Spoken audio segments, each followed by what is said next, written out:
I'm Sophia, 29, and I never thought a family dinner would be the breaking point in my marriage.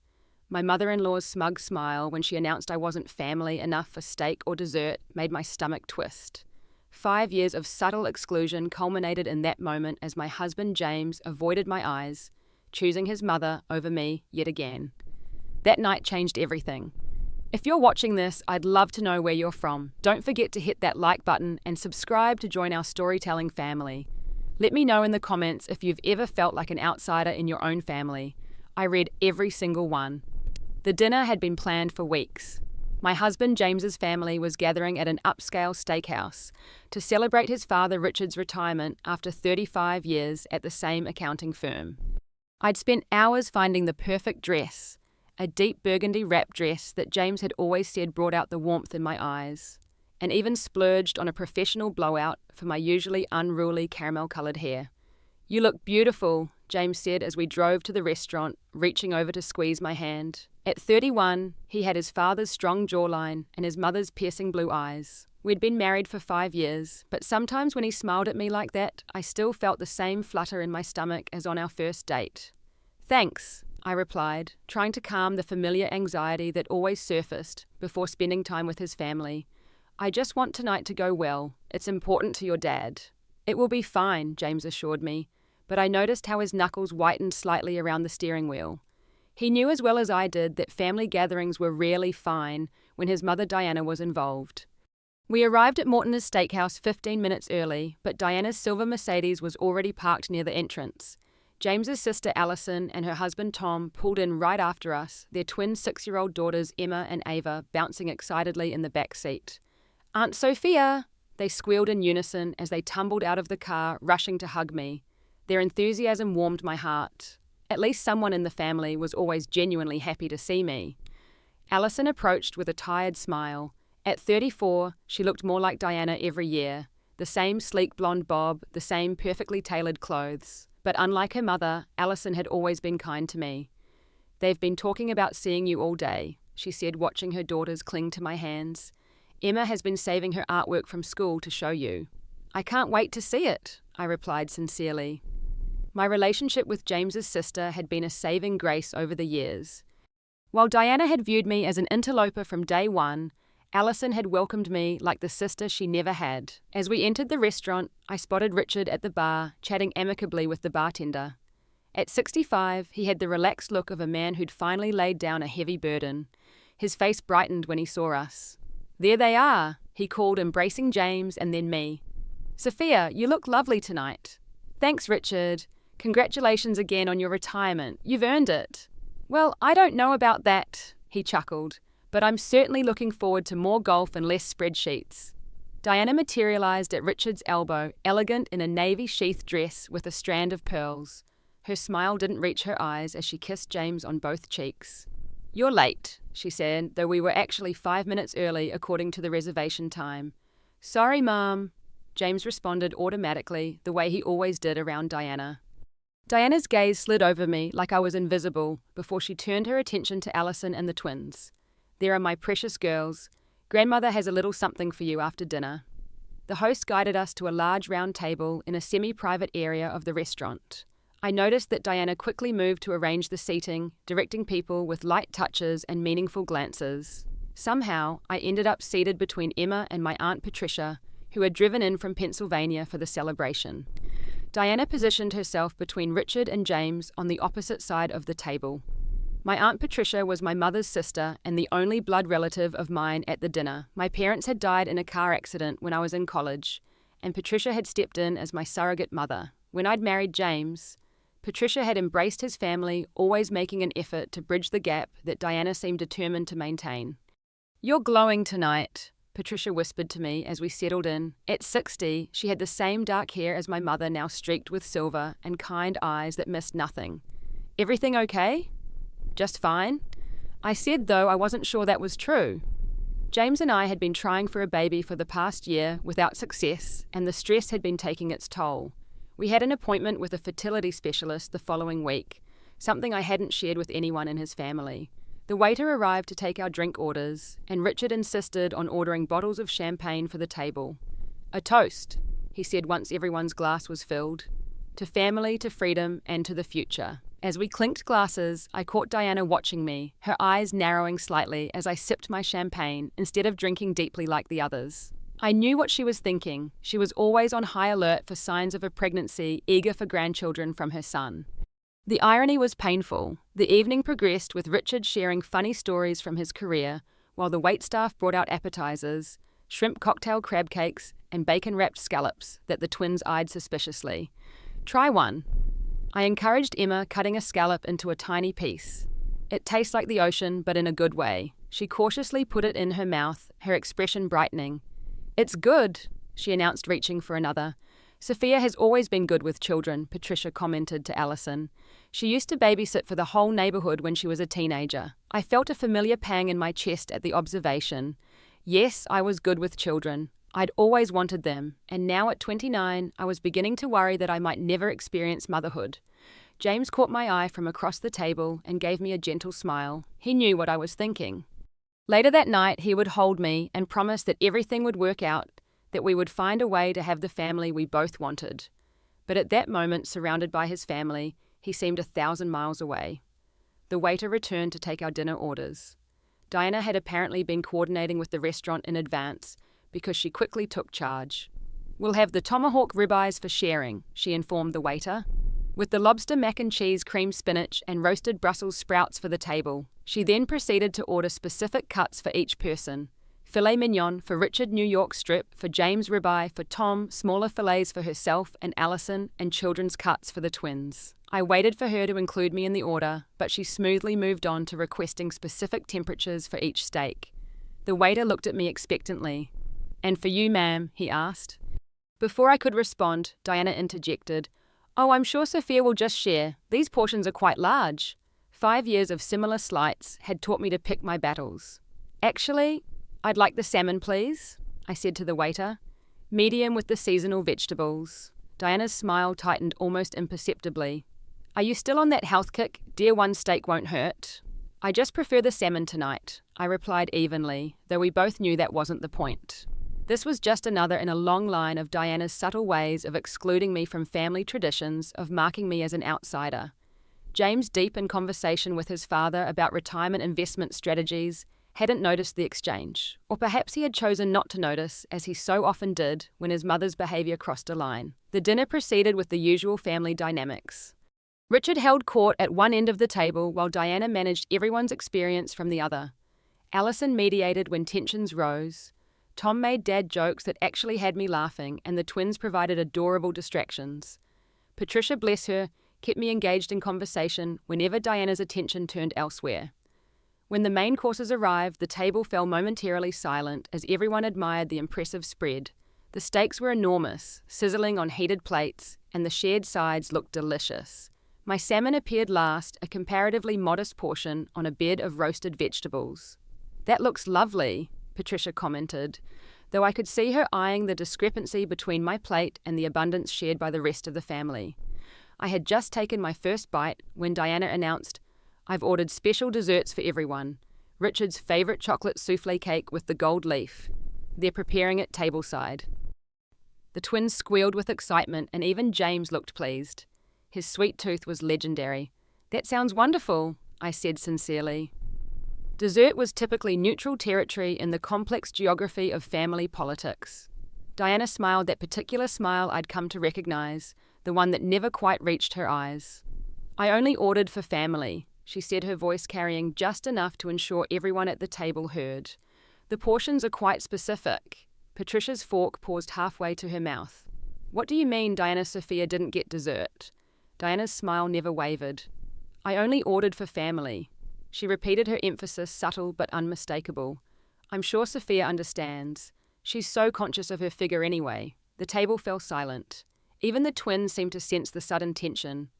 James continued chewing his steak, his eyes fixed on his plate. 5 years of slights. 5 years of being the outsider. 5 years of James telling me it wasn't intentional, that his mother just took time to warm up to people, that I should be patient. "Am I family or not?" I asked, looking directly at James. He swallowed hard, still not meeting my eyes. "Don't do this," he muttered. "Not here." "If not here, when?" I asked, my voice quiet but firm. Your mother just publicly stated that I'm not family after 5 years of marriage. I think that deserves a response." Diana's perfect composure slipped for just a moment, her eyes widening at my direct challenge. This wasn't how these scenarios usually played out. Typically, I would swallow the insult, James would pretend not to notice, and we would discuss it later in private where nothing would change. "Sophia," Diana began, her voice taking on the condescending tone she reserved for when she thought I was being particularly difficult. "You're being oversensitive." "I simply meant—" "I know exactly what you meant," I interrupted, surprising even myself. "You've been saying it in one way or another since the day James and I got engaged. I'm not really family. I'm an outsider. I'm temporary." "That's not fair," James finally spoke up, but his defense was directed at me, not at his mother. "Mom didn't mean it that way." "Then how did she mean it?" Patricia asked, her usually gentle voice taking on a steely quality I recognized from my childhood when she was standing up for someone. "Please explain, Diana, why Sophia wasn't included in the dessert order for a family celebration." Diana's perfect mask slipped back into place. "I simply ordered desserts for those who have been part of our family traditions for years. Sophia often declines dessert anyway." "I decline when you make a point of commenting on how it will affect my weight," I said quietly. "Not because I don't want to participate in family traditions." "This is ridiculous," Diana said with a dismissive wave of her hand. "Richard, tell them this is not the time or place." Richard, who had been watching the exchange with a troubled expression, cleared his throat. "Actually, Diana, I think we should address this. Sophia has been part of this family for 5 years.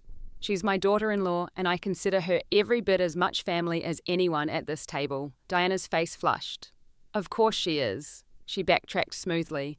"I never suggested otherwise. This is all a silly misunderstanding." I looked at James, waiting for him to say something, to stand up for me, to acknowledge the pattern that had been playing out for years. But he remained silent, shifting uncomfortably in his chair. "It's not a misunderstanding," I said, my voice steady, despite the emotions churning inside me. "And it's not just about dessert. It's about 5 years of subtle exclusion. It's about James never standing up for me when it happens. It's about being made to feel like a guest in my own family." The table fell silent when I said what no one expected. "I'm pregnant." The words hung in the air, stunning everyone into silence. Even Diana seemed at a loss for words. We weren't going to tell anyone yet. I continued, my hand instinctively moving to my still flat stomach. "It's early, only 8 weeks. We've been trying for a year and we've had 1 miscarriage already. But yes, I'm pregnant, and I need to know once and for all if I'm part of this family. Because my child, your grandchild, your niece or nephew, your cousin," I looked around the table, "will be watching how you treat me and learning what family means." James stared at me in shock. We had agreed to wait until the 12-week mark to share our news, especially given the previous loss. But something had broken inside me at that moment, the dam holding back years of hurt and frustration. "Sophia," he finally said, his voice barely above a whisper, "why would you announce it like this?" And that was the moment I knew. 5 years of hoping James would eventually stand up to his mother, 5 years of making excuses for his silence, 5 years of telling myself that his love for me would eventually outweigh his fear of disappointing Diana. And in this crucial moment, his concern was still about keeping the peace rather than supporting me. "I need some air," I said, placing my napkin beside my plate and standing up. "Please excuse me." I walked out of the restaurant on unsteady legs, the cool evening air a relief after the suffocating tension inside. I had no plan, no idea what would happen next. I only knew that something fundamental had shifted and there was no going back. As I stood outside the restaurant, the sounds of downtown traffic faded into white noise against the roaring in my ears. I'd never spoken to Diana that way before, never publicly challenged the careful hierarchy she had established. My hands were trembling and I pressed them against the cool brick of the building to steady myself. The pregnancy announcement hadn't been planned. After our miscarriage 6 months ago, James and I had agreed to keep this pregnancy private until we passed the first trimester. The fertility specialist appointments, the rounds of hormones, the anxious waiting, all of it had been our secret burden. Yet in that moment of raw honesty, it had spilled out of me like water through a broken dam. "Sophia," I turned to find not James, as I'd expected, but Richard standing behind me, his expression a mixture of concern and something else. Respect, perhaps. "I'm sorry," I said automatically. I didn't mean to ruin your retirement dinner. Richard shook his head, moving to stand beside me. You didn't ruin anything. If anything, you finally said what needed to be said. Conversation. He sighed deeply, looking older than he had earlier in the evening. I've watched Diana treat you this way for years, and I've said nothing. That makes me complicit, and I'm sorry. His apology, so unexpected, brought fresh tears to my eyes. I always thought it would get better, I admitted. That she would eventually accept me, especially after James and I got married. But it's only gotten more subtle, more insidious. Diana has always been... Richard paused, searching for the right word, protective of her place in her children's lives. When Alison married Tom, it was the same at first. But Tom has a different temperament than you. He confronted the issue head-on from the beginning. And James never did. I finished for him. Richard nodded sadly. My son has many wonderful qualities, but standing up to his mother has never been one of them. We stood in silence for a moment, both lost in thought. Congratulations, by the way, Richard finally said, his voice softening. A grandchild is the best retirement gift I could ask for. I smiled despite everything. Thank you. We're cautiously excited. After the miscarriage, well, we're trying not to get our hopes too high. I understand. Diana and I lost a pregnancy between James and Alison. It's not something she talks about, but it changed her, made her hold on to the children she had even tighter. This revelation surprised me. In 5 years, neither James nor Diana had ever mentioned this loss. I didn't know, I said quietly. There's a lot you don't know about Diana, Richard replied. It doesn't excuse her behavior, but it might help explain it. The restaurant door opened again, and this time it was Patricia who emerged, her expression thunderous. That woman! She fumed, coming to stand with us. Sophia, I don't know how you've tolerated her for 5 years. I've half a mind to... It's okay, Patricia, I interrupted, though her fierce protectiveness warmed my heart. I think I've finally reached my breaking point anyway. James is still in there, she said, her disapproval evident. Diana started crying after you left, and now he's comforting her. Can you believe that, after what she said to you? The news didn't surprise me as much as it should have. It was the pattern we'd established over years. Diana would say or do something hurtful, I would be upset, and somehow James would end up consoling his mother while I processed my feelings alone. What about the twins? I asked suddenly, remembering my nieces who had been witness to the whole uncomfortable scene. Alison and Tom took them to the restroom to wash up, Patricia said. Those children adore you, you know. Emma asked me why grandmother was being mean to Aunt Sophia. That broke my heart a little. They shouldn't have to deal with adult problems. Children see more than we give them credit for, Richard observed. They recognize unfairness instinctively. We fell silent as the restaurant door opened once more. This time it was James, looking conflicted and drained. His eyes found mine immediately. Sophia, can we talk privately? Richard squeezed my shoulder in silent support before heading back inside. Patricia was more reluctant to leave. Are you sure you're okay? She asked me quietly. I nodded. I'm fine. We need to talk. Once we were alone, James ran a hand through his hair, a nervous gesture I'd come to know well over our years together.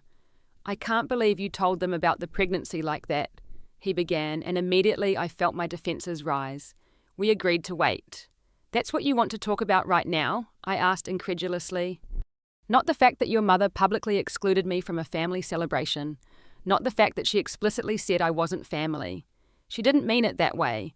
James said the reflexive defense of his mother so automatic it seemed to bypass his conscious thought. You know how she is with planning things. She just got caught up in the details. James, listen to yourself, I pleaded. Your mother deliberately ordered dessert for everyone except me, and when called out on it, explicitly stated it was because I'm not family. How else could she possibly have meant that? He sighed heavily. You don't understand. Mom has been under a lot of stress with Dad's retirement. She's worried about how their lifestyle will change, about losing her identity as the wife of a partner at the firm. And there it was, the pattern that had defined our marriage. Diana would do something hurtful, and James would find a reason why I should be more understanding, more patient, more forgiving. I've been patient for 5 years, I said quietly. I've made excuses for her behaviour. I've swallowed my hurt feelings. I've pretended not to notice the subtle digs and exclusions. But I can't do it anymore, James. Not with a baby on the way. His expression softened at the mention of our child. I know it hasn't been easy. he admitted. And I know Mom can be difficult, but she's my mother, Sophia. What am I supposed to do? You're supposed to be my partner. I said, my voice breaking. You're supposed to stand up for me when someone hurts me. Even if that someone is your mother, you're supposed to put our family, you, me, and this baby first. James looked genuinely torn, and for a moment I felt a flicker of hope that he might finally understand. But then his phone buzzed with a text message. He glanced at it, and I knew without asking that it was from Diana. Mom's upset, he said, confirming my suspicion. Dad's taking her home. We should go back inside and settle the bill. That's it, I asked, disbelief washing over me. That's all you have to say? What do you want from me, Sophia? He asked, frustration evident in his voice. Do you want me to cut my mother out of my life? Is that what would make you happy? I want you to set boundaries, I replied, struggling to keep my voice steady. I want you to tell her that it's not acceptable to treat me like an outsider. I want you to choose us, our family, when she forces you to choose. She's not forcing me to choose, he insisted. You are. His words hit me like a physical blow. After everything that had happened that night, after Diana's clear statement that I wasn't family, James was still casting me as the unreasonable one. In that moment, with perfect clarity, I realized that nothing was going to change. 5 more years, 10 more years, a lifetime. The dynamic would remain the same as long as James refused to acknowledge the problem. I need some space, I said finally. I'm going to call an Uber and go home. You stay and finish the dinner with your family. Sophia, don't be dramatic, James sighed. We came together, we'll leave together. Not tonight, I said firmly. Tonight I need to be alone. As I pulled out my phone to order the ride, James's expression hardened. This is about the pregnancy hormones, isn't it? He asked, and you're not thinking clearly. Mom didn't mean anything by the dessert comment, and you've blown it completely out of proportion. I looked at my husband, this man I had loved for 6 years, been married to for 5, and wondered how I had never seen this fundamental flaw in our relationship before. Or perhaps I had seen it, but had been unwilling to acknowledge what it meant. This isn't about hormones, I said coldly. This is about respect. This is about what kind of family we want to create for our child. And right now, I don't see how we can build a healthy family when you won't even admit there's a problem. My Uber arrived before James could respond. As I turned to leave, he called after me. So that's it. You're just walking away from our family dinner. I paused, the irony of his words not lost on me. According to your mother, it's not my family dinner anyway. The ride home was a blur of streetlights and suppressed tears. By the time I arrived at our townhouse, the home we had purchased together 2 years ago with dreams of filling it with children and laughter, I felt emotionally drained but strangely calm. I changed out of my carefully chosen dress, removed my makeup, and sat on the edge of our bed, hands resting protectively over my stomach. I don't know what happens next, I whispered to my unborn child, but I promise you'll grow up in a home where you're valued and respected, where boundaries are healthy and love doesn't come with conditions. I wasn't sure how to fulfill that promise yet, but I knew with absolute certainty that something had to change. The pattern that had defined my relationship with James and his family for 5 years was broken beyond repair, and maybe that was exactly what needed to happen. The house was dark and silent when James finally came home 3 hours later. I was curled up on the living room sofa rather than in our bed, wrapped in the soft throw blanket my mother had crocheted for me before she died. I hadn't been sleeping, just staring at the shadows on the wall, replaying the evening's events, and trying to imagine a path forward. I heard him pause in the foyer, probably noticing the light from my phone reflecting off the wall. His footsteps were hesitant as he approached the living room. Sophia. His voice was tentative, a sharp contrast to the defensive tone he'd taken outside the restaurant. Are you awake? Yes, I replied, not moving from my position on the couch. He lowered himself into the armchair across from me, his tie loosened and shirt rumpled. He looked exhausted, his eyes red-rimmed in the dim light. Everyone was worried about you, he said after a moment of uncomfortable silence. Everyone... I couldn't keep the skepticism from my voice. James sighed. Okay, not everyone, but Dad and Patricia were concerned. Alison too. She told me I was an idiot for not coming after you sooner. And what did your mother say? He shifted uncomfortably. She was upset. She thinks you deliberately tried to ruin Dad's retirement dinner to get attention. A hollow laugh escaped me before I could stop it. Of course she does. And you, what do you think? James ran his hands through his hair, a gesture so familiar it made my heart ache despite everything. I think tonight was a mess. I think things got out of hand. I think everyone said things they didn't really mean. I meant everything I said, I replied quietly. Every word. He looked at me, then really looked at me, perhaps seeing for the first time the resolve that had settled over me during those hours alone. Even about the pregnancy, he asked. Yes, I confirmed, though I hadn't planned to announce it that way. Why did you... We agreed to wait until after the first trimester. I considered his question carefully, wanting to articulate the complex emotions that had led to my outburst. Because in that moment I realized that nothing was going to change, I finally said. 5 years of the same pattern, the same exclusion, the same excuses. And I suddenly couldn't bear the thought of our child being born into that dynamic. Watching their mother being treated as less than by their grandmother, while their father stands by and does nothing. James flinched at my words. That's not fair. Isn't it? Tell me, James, in all the years we've been together, have you ever once, even once, directly confronted your mother about how she treats me? His silence was answer enough. What happened after I left? I asked, changing the subject slightly. James sighed. It was awkward. Mum was crying. Dad was angry. Not at you, at her. I've never seen him speak to her that way before. Patricia left right after you did. Alison and Tom stayed to help smooth things over with the restaurant, but they were clearly upset too. And the twins? A ghost of a smile crossed his face. They were mostly concerned about whether you were still going to come to their birthday party next month. Emma said, and I quote, "Is Aunt Sophia mad at us too? That broke my heart a little. I could never be mad at them." I know, James said softly. They know that too. Alison made sure of it. We lapsed into silence again, the weight of unspoken words hanging between us. I've been thinking. I finally said, my voice steady, despite the turmoil inside me. I can't keep doing this, James. I can't keep pretending everything is fine when it's not. I can't keep swallowing my hurt feelings to keep the peace. What are you saying?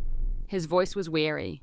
I'm saying I need a break. I need some time to think about what I want, what kind of life I want for myself and for our baby.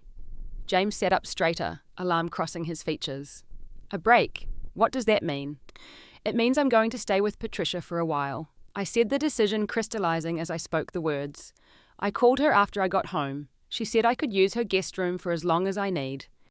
You're leaving me... The disbelief in his voice was almost comical, as if the idea that his actions, or rather his inaction, could have consequences had never occurred to him. I'm taking some space, I clarified. I'm 8 weeks pregnant, James. I need to focus on staying healthy and stress-free. I can't do that when I'm constantly walking on eggshells around your mother and waiting for you to stand up for me. This is insane, he muttered. You can't just leave because of one bad dinner. It wasn't one bad dinner, I said, my voice rising despite my efforts to stay calm. It was the last in a series of hundreds of small cuts. Death by 1,000 paper cuts, James. That's what the last 5 years have felt like. You're overreacting. And there it is, I said, a sad smile playing at my lips. The same response you always have when I express hurt over your mother's behavior. I'm overreacting. I'm too sensitive. I'm misinterpreting. I'm hormonal. Never not once have you considered that maybe, just maybe, I'm right. James stood up abruptly, pacing the small confines of our living room. So that's it. You're just going to walk away from our marriage because of my mother. No, I said firmly. I'm taking a step back from a situation that is unhealthy for me and our baby. I'm giving you the opportunity to decide what kind of husband and father you want to be. One who stands up for his family, or one who allows his mother to disrespect his wife, because it's easier than confronting the problem. That's not fair, he repeated, but with less conviction than before. Life isn't fair, I replied, but we get to choose how we respond to unfairness. I've chosen to stop accepting disrespect as my due. Now it's your turn to make a choice. When are you leaving? He asked after a long moment, his voice hollow. Tomorrow morning. Patricia is coming to pick me up around 10. James nodded stiffly, as if he couldn't quite believe this was happening. And how long will you be gone? I don't know, I answered honestly. That depends on a lot of things. On whether you're willing to acknowledge the problem. On whether you're willing to set boundaries with your mother. On whether you want to build a healthy family with me and our baby. Of course I want that, he said, but the words sounded automatic, rehearsed. Then show me, I challenged him. Actions, not words. I've had enough words to last a lifetime. He looked lost, standing in the middle of the living room we had decorated together in the home we had built. For a moment, I almost relented, almost took it all back just to erase that look from his face. But the memory of Diana's smug smile when she said, "I only ordered for family," steeled my resolve. "I'm going to bed," I said, standing up and folding the blanket carefully. "I'll pack in the morning." As I passed him on my way to the stairs, he reached out and caught my hand.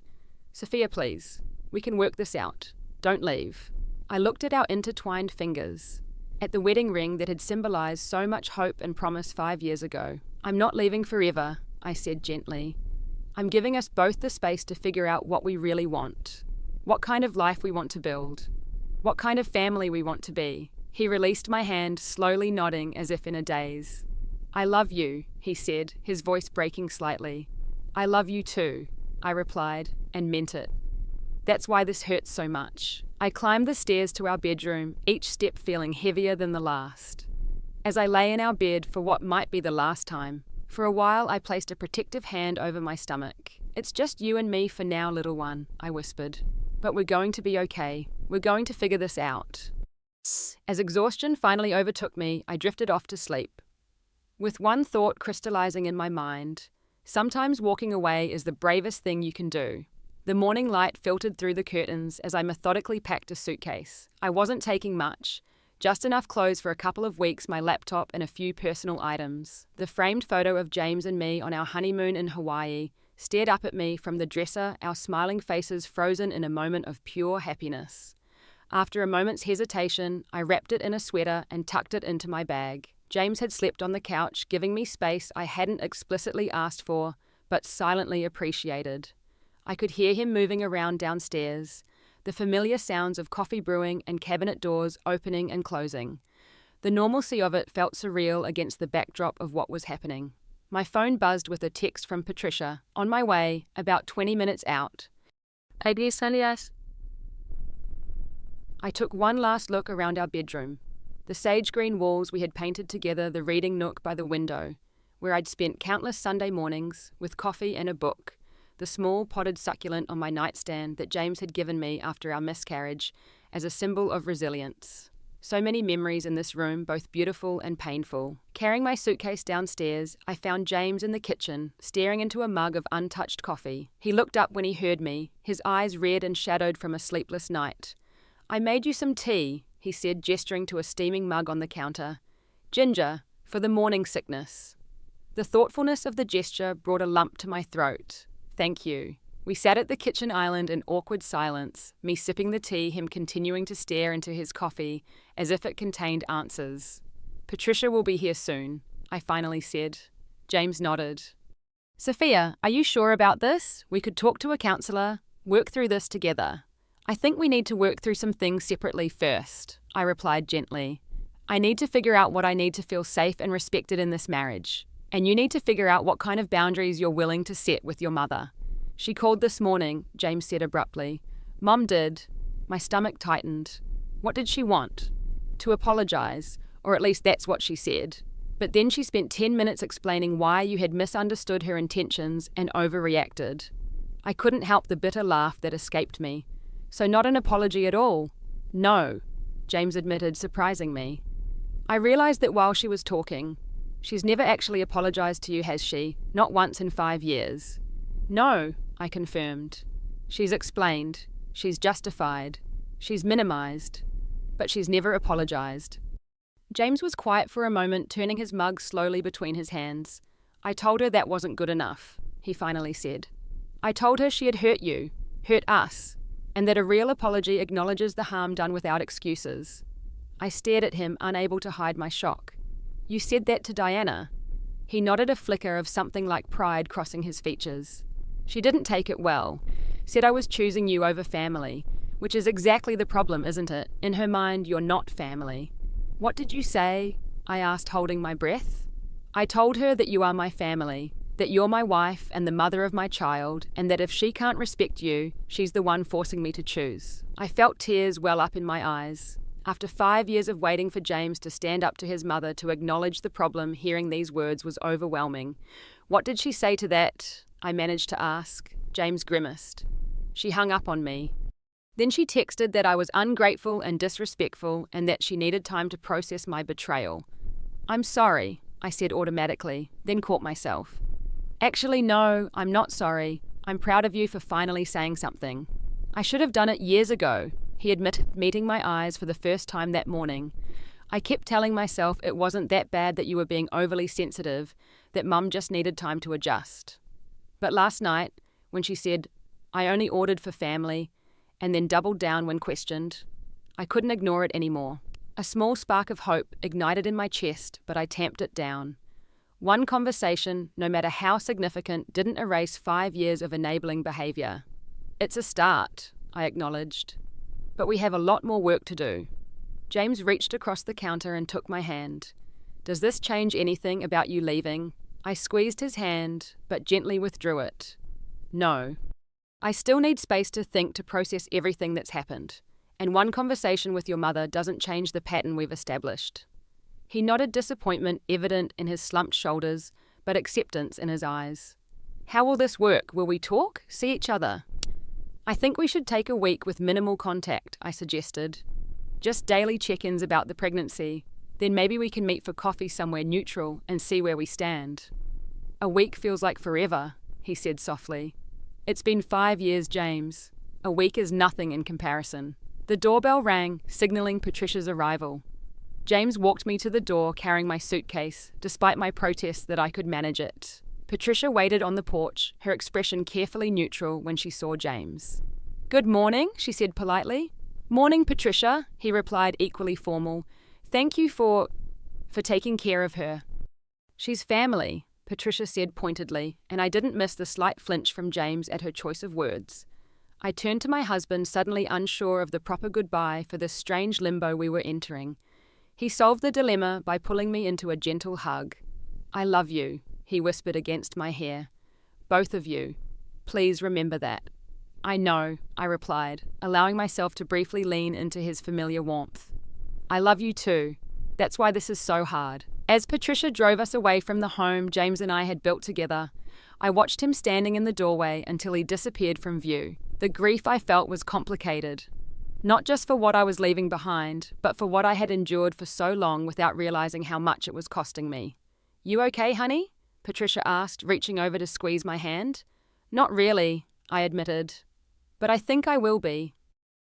The week at Patricia's passed in a blur of quiet reflection, long walks in her garden, and afternoon naps as the pregnancy fatigue hit me in waves. True to our agreement, James texted each evening to check on me and the baby, his messages careful and restrained.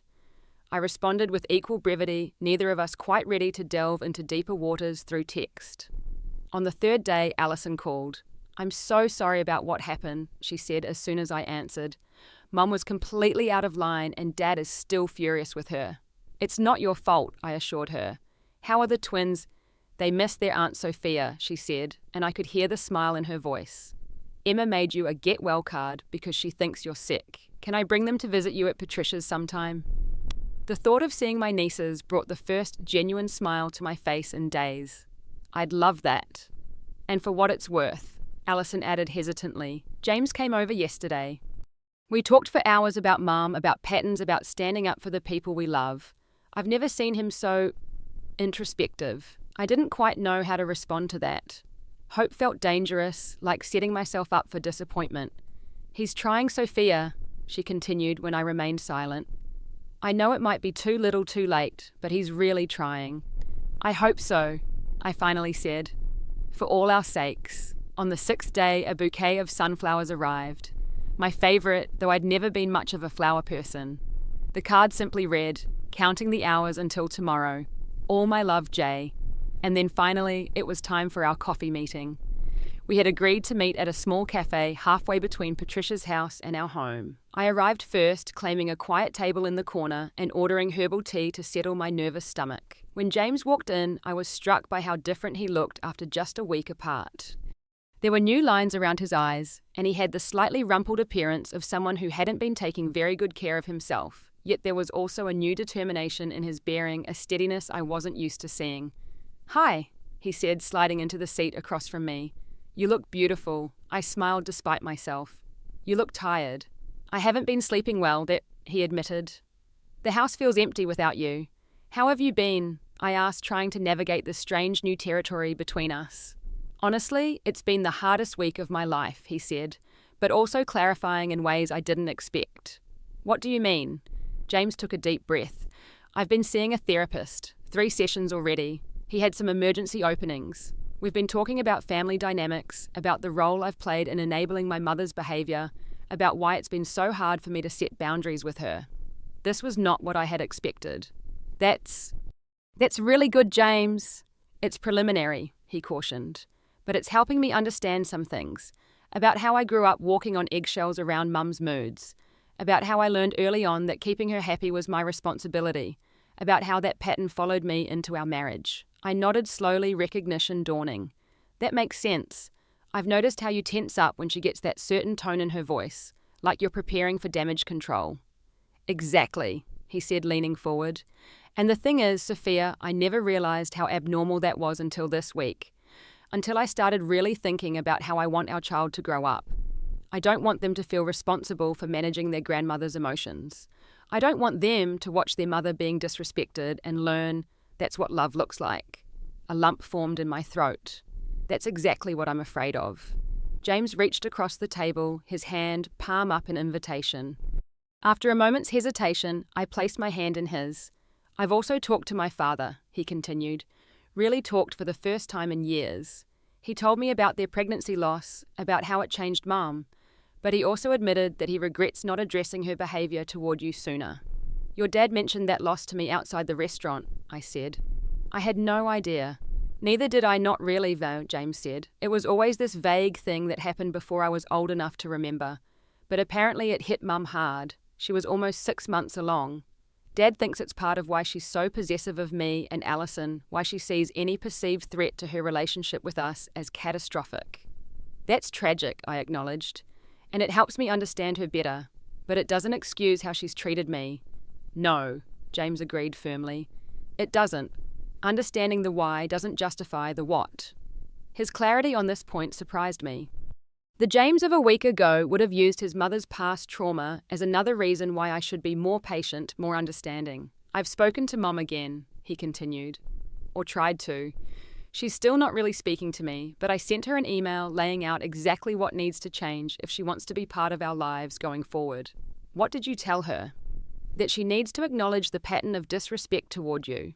That she needs to make a genuine apology, not an "I'm sorry you felt that way" non-apology. That going forward any dismissive or exclusionary behaviour toward you will result in us immediately leaving or ending the call, and that if she can't abide by these boundaries, she won't be welcome in our home or around our child. I stared at him, unable to hide my shock. You really said all that? Yes, he confirmed. And I meant every word. I should have said it years ago, Sophia. I'm so sorry it took me this long to stand up for you. For us. Kobiet. Tears welled in my eyes, a complex mixture of relief, lingering hurt, and cautious hope. What happens now? I asked. That's up to you, James said gently. I know 1 week and a few therapy sessions don't erase 5 years of hurt. I know I have a lot more work to do, a lot to prove to you, but I want you to come home. I want us to figure this out together. I took a deep breath considering his words. I think I need a little more time at Patricia's. Not because I don't believe you're trying, but because I need to be sure this change is lasting. Disappointment flickered across his face, but he nodded in acceptance. I understand. Can we keep talking, see each other regularly while you're still at Patricia's? Yes, I agreed. I'd like that. And maybe you could come to my next prenatal appointment. It's on Thursday. His face lit up. I'd love that, more than anything. Amas arayan, yang, As we continued talking, making tentative plans and setting careful boundaries, I felt something shifting between us.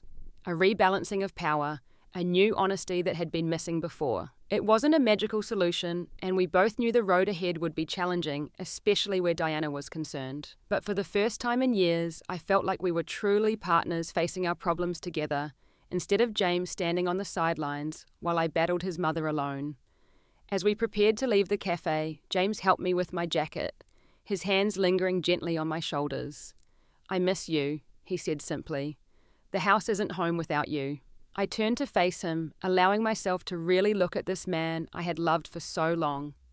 "I miss you too, but I need to know that home is a safe place for me. For us," I added, resting a hand on my stomach. "It will be," he promised. "Whatever it takes for as long as it takes, I'll prove that to you." As we walked to our separate cars, I felt the weight on my shoulders lighten just a fraction. The future was still uncertain, the wounds still fresh, but for the first time since that disastrous dinner, I could see a path forward. Not back to what we had been, but towards something new and potentially stronger. Sometimes breaking a pattern means breaking a piece of yourself in the process. But as I drove back to Patricia's house, I realized that the pieces of myself I was reclaiming, my dignity, my self-respect, my worth, were far more valuable than what I had given up to keep the peace all these years.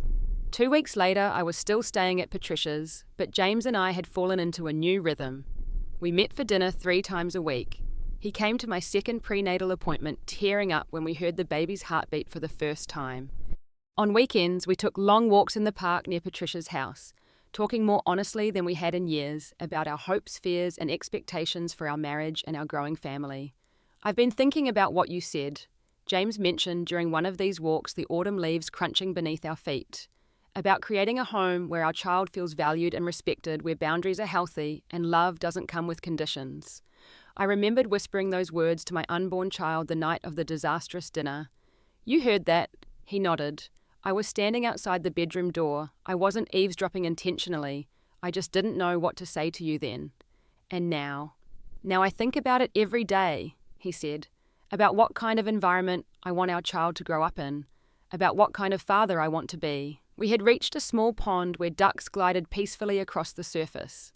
James guided me to a bench, and we sat in companionable silence for a moment.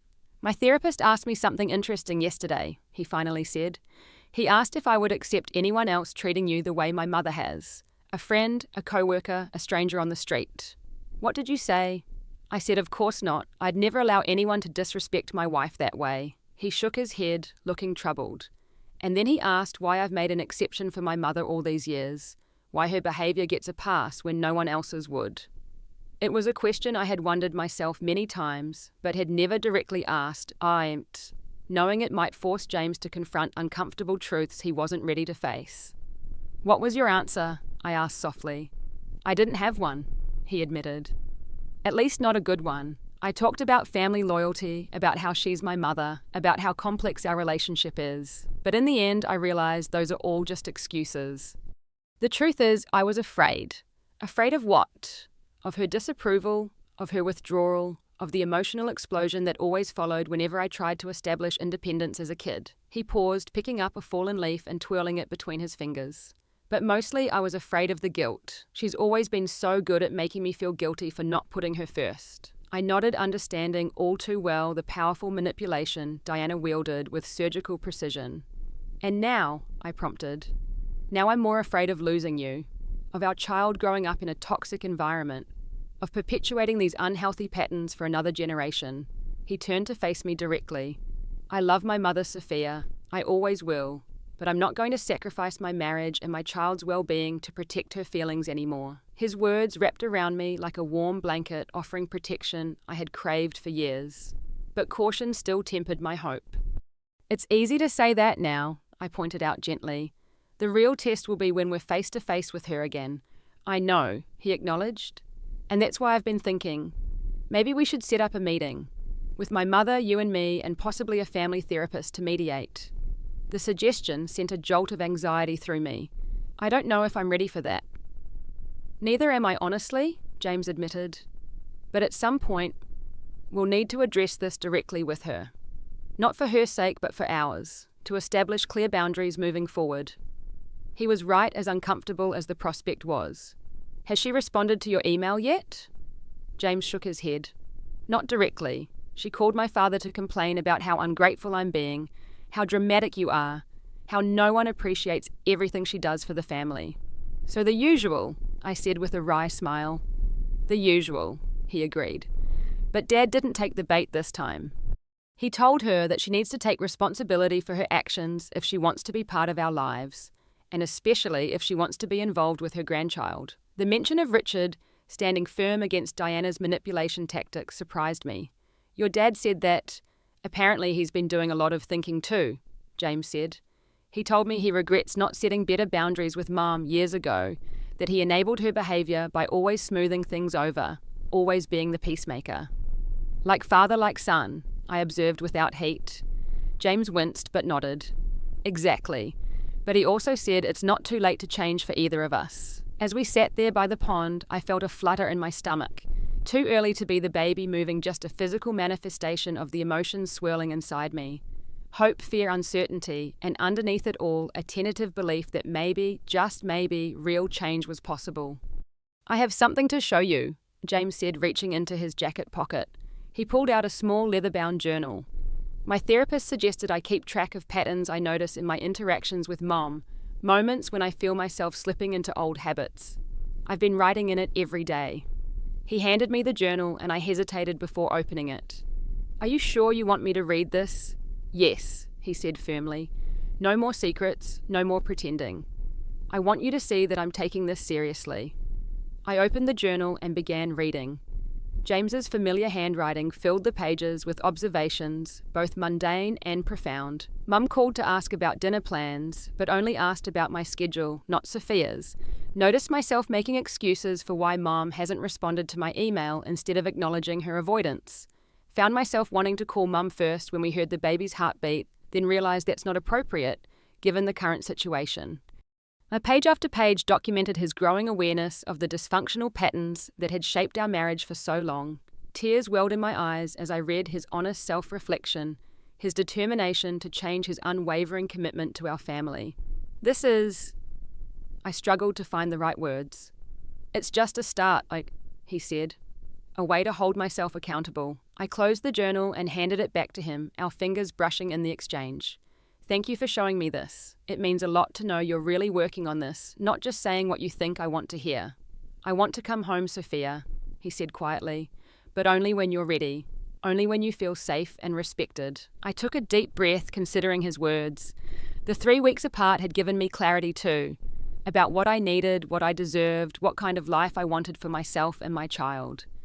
I think I'm ready to come home, I said finally. Not because everything is magically fixed, but because I believe we're both committed to doing the work to make things better. The hope that bloomed on his face was almost painful to witness. Really, you mean it? Yes, I nodded. But with conditions. We need to keep seeing our therapists, individually and maybe together too. We need to maintain clear boundaries with your mother even when it's difficult. And if at any point I feel like we're slipping back into old patterns, I need you to listen when I say so. Absolutely, he agreed without hesitation. Whatever you need, we'll figure this out together. As we walked back to Patricia's house, hand in hand, making plans for my return home the following weekend, I felt cautiously optimistic about our future. The road ahead wouldn't be easy, especially where Diana was concerned, but for the first time in years, I didn't feel like I was walking it alone. Patricia was supportive of my decision when I told her, though she made James promise to her face that things would be different this time. I mean it, James, she said sternly. If you ever let that woman treat Sophia like an outsider again, you'll have me to answer to. I understand, he replied solemnly, and I promise, things will be different. The day I moved back home, James had filled the house with sunflowers and prepared a special dinner. Nothing elaborate, just my favourite pasta dish that he'd learned to make early in our relationship. Welcome home, he said as we stood in the entryway, my suitcase at our feet. I've missed you so much. I've missed you too, I admitted, allowing myself to be enfolded in his embrace. That night, as we lay in bed together for the first time in weeks, James rested his hand gently on my still flat stomach. I want you to know, he whispered in the darkness, that I choose you. I choose our family, you and this baby. Every day, in every decision, I choose you. I covered his hand with mine, feeling the warmth of his palm against my abdomen where our child grew. I choose you too, I replied, but I also choose myself, my worth, my dignity. I won't compromise those again, not for anyone. You shouldn't have to, he agreed, and I won't ask you to. The weeks that followed were not without challenges. Diana continued to avoid direct communication instead. trying to enlist other family members to her cause. When that failed, she sent a carefully worded email that managed to sound conciliatory while actually accepting no responsibility, a masterclass in non-apology. James responded firmly, reiterating the boundaries we had established and making it clear that superficial attempts to smooth things over without real change would not be sufficient. "She'll either come around or she won't," he told me after sending the email. "Either way, we'll be okay." And I believed him. Not just because I wanted to, but because his actions consistently matched his words. When Diana showed up unannounced at our door one Sunday afternoon, James calmly but firmly told her this wasn't acceptable and that she needed to call before visiting. When she tried to guilt him by asking tearfully if a mother needed permission to see her own son, he didn't waver. "Yes," he said simply. "When that mother has repeatedly disrespected her son's wife, she does need permission. We can try again when you're ready to acknowledge the harm you've caused and make a genuine apology to Sophia." As my pregnancy progressed and my belly began to show, Diana's resolve began to crack. The prospect of being excluded from her grandchild's life finally outweighed her pride. 2 months after the fateful dinner, she requested a meeting with both of us. "Are you sure you're up for this?" James asked as we prepared to meet Diana at a neutral coffee shop. At 17 weeks pregnant, I was feeling better physically, the morning sickness having finally subsided. "As ready as I'll ever be," I replied, smoothing my sweater over my visible baby bump. "But remember our agreement. At the first sign of manipulative behavior, we leave." "Absolutely," he confirmed. Diana was already waiting when we arrived, looking somehow smaller than I remembered. The perfect makeup and immaculate clothing was still in place, but there was a vulnerability in her posture that I hadn't seen before. "Thank you for meeting me," she said formally as we sat down across from her. "Thank you for reaching out," James replied, his hand firmly holding mine on top of the table, a visible sign of our united front. Diana's eyes flicked to my rounded stomach and something shifted in her expression.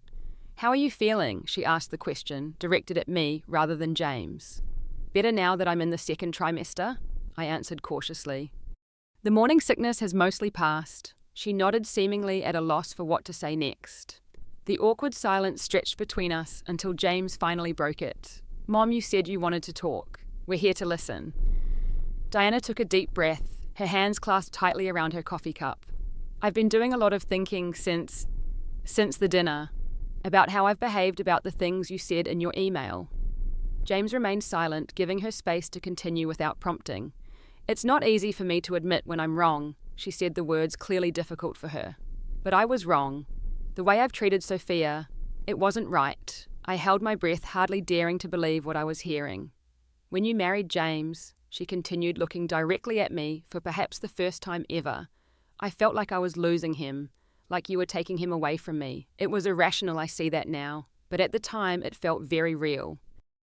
"I wasn't trying to take him away," I said quietly. "I was just trying to build a life with him." "I know that now," she acknowledged. "But 5 years ago, all I could see was that my son's priorities were changing, that I wasn't at the center of his world anymore, and instead of adjusting to that reality, I tried to push you away to maintain my position." The honesty of her admission stunned me. "When you announced your pregnancy at the dinner," Diana continued, "it forced me to confront some painful memories. James may have told you that I lost a baby before Allison was born." "He did," I confirmed gently. "It was a boy," she said, her voice thick with emotion. "We had already named him, had the nursery ready, and then suddenly he was gone. The doctors couldn't explain why." "I'm so sorry," I said, and meant it. After that loss, I became protective, possessive of my children, afraid of losing them too. It wasn't healthy, I can see that now. And when you became pregnant, it brought all those old fears rushing back. James reached across the table, taking his mother's hand while keeping his other hand firmly in mine, literally bridging the gap between us. "Mum, I understand that you've been through trauma, and I'm sorry for what you lost, but that doesn't excuse how you've treated Sophia." "No," Diana agreed, surprising us both. "It doesn't, which is why I wanted to meet today, to apologize, really apologize, not just go through the motions." She turned to face me fully. "Sophia, I am truly sorry for the way I've treated you, for making you feel like an outsider in your own family, for the hurtful comments, the exclusion, the passive-aggressive behavior. None of it was acceptable, and you deserved better. I swallowed hard emotion, tightening my throat. After 5 years of waiting for this moment, I found myself speechless. I don't expect forgiveness right away, Diana continued when I didn't immediately respond. I know I've done a lot of damage, and that trust needs to be rebuilt, but I want you to know that I'm committed to changing, to respecting your place in James's life and in our family, to being a grandmother who supports rather than undermines your parenting. Thank you, I finally managed. That means a lot to me. I've also started seeing someone, Diana added, a flush of embarrassment coloring her cheeks. A therapist. Richard insisted, actually. He said if I wanted to be part of our grandchild's life, I needed to address my issues. James squeezed my hand, and I knew he was as surprised as I was by this revelation. Diana had always dismissed therapy as something for weak people who can't handle their own problems. That's really great, Mum, he said sincerely. I'm proud of you for taking that step. Yes, well, she said, some of her old briskness returning. It's not easy talking to a stranger about personal matters, but I suppose it's necessary. We spent the next hour talking more openly than we ever had before. Diana shared more about her pregnancy loss and the depression that followed. James talked about how her overprotectiveness had affected him growing up. I explained how her behaviour had made me feel unwelcome and unvalued. There were tears, from all of us, but also moments of unexpected connection. Would you like to feel the baby? I offered toward the end of our conversation, sensing that a physical connection might help bridge the emotional gap between us. Diana's eyes widened with surprise and hope. Are you sure? I nodded and guided her hand to the spot where I'd been feeling the most movement. We waited in silence until a definite bump against her palm made Diana gasp. Oh my goodness, she whispered, a genuine smile lighting her face. That's remarkable. Your grandchild, I said softly. A new beginning. As we left the coffee shop that day, I didn't harbour any illusions that everything was magically fixed. Diana's apology, while seemingly sincere, was just the first step in what would be a long journey of rebuilding trust and establishing healthy boundaries. There would be slip-ups, old habits resurfacing, moments of tension. But something fundamental had shifted, not just in Diana, but in James and in me. We had broken the pattern that had defined our relationship for 5 years. We had found our voices, established our worth, and created space for something new to grow. That night, as James and I discussed the meeting, he put into words what I was feeling. It's strange, he said, his hand resting protectively over my growing belly. For so long I thought keeping the peace was the most important thing, that if I just smoothed things over, everyone would be happy. But that was never true, was it? No, I agreed. It just meant I was the only one unhappy while you and your mother got to pretend everything was fine. He nodded, regret shadowing his features. I'm so sorry for that, Sophia, for all the times I chose the easy path instead of the right one. I know, I said, kissing him gently, but that's in the past now. We're creating something different for our future, for our child's future. As our baby grew inside me, so did our new family dynamic. Diana made efforts, sometimes awkward, sometimes stumbling, but genuine nonetheless, to respect our boundaries and treat me as an equal member of the family. James remained vigilant, quick to address any backsliding into old patterns, and I found my own voice no longer swallowing hurt to keep the peace, but expressing my feelings honestly and directly. By the time our daughter Elise was born on a snowy February morning, we had established a new normal. Not perfect, but healthier than what had come before. Diana arrived at the hospital with a bouquet of sunflowers and tears in her eyes. She's beautiful, she whispered, looking at her granddaughter with wonder. She has your eyes, Sophia. And James's chin, I added, exhausted but elated. May I? Diana asked, holding out her arms tentatively. I nodded, and James carefully transferred our daughter from my arms to his mother's. Hello, little one, Diana cooed, a softness in her expression I had never seen before. I'm your grandmother, and I love you very much, just as I love your mother and father. She looked up at me, then a world of meaning in her gaze. Thank you, she said simply, for giving our family this gift, for not giving up on us even when we made it difficult. As I watched my daughter in her grandmother's arms, I realized that sometimes the most profound changes come from the most painful challenges. That sometimes you have to walk away in order to find your way back. That sometimes breaking a pattern requires breaking a heart, even your own, but what grows in its place can be stronger, healthier, more beautiful than what came before. 5 years have passed since that pivotal dinner at Morton's Steakhouse. Our daughter Elise is now 4 years old, a spirited little girl with her father's blue eyes and my stubborn determination. She has a little brother too, Thomas, just 18 months old, named after my father, who I lost so many years ago. The journey hasn't been perfect. There have been setbacks along the way, moments when Diana slipped into old habits, when James hesitated to enforce boundaries, when I struggled to trust that the changes would last. But through it all, we've remained committed to the healthier dynamic we fought so hard to establish. Family dinners are different now. Sometimes we host at our home, sometimes we gather at a restaurant, occasionally we visit Richard and Diana's house. But no matter the location, there's a place for everyone at the table, physically and emotionally. My plate is always ordered alongside everyone else's. My preferences are considered.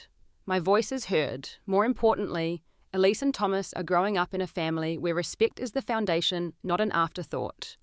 They're learning that love doesn't require sacrifice of dignity, that boundaries are healthy, that standing up for yourself and others is an act of courage. Diana has become, somewhat to my surprise, a loving and supportive grandmother. Her therapy continues, and while she will never be a completely different person, she has learnt to channel her protective instincts in healthier ways. She still occasionally makes comments that raise my eyebrows, but now there's a system in place. A look from James, a direct but gentle correction from me, and sometimes even an immediate apology from Diana herself. James has grown too,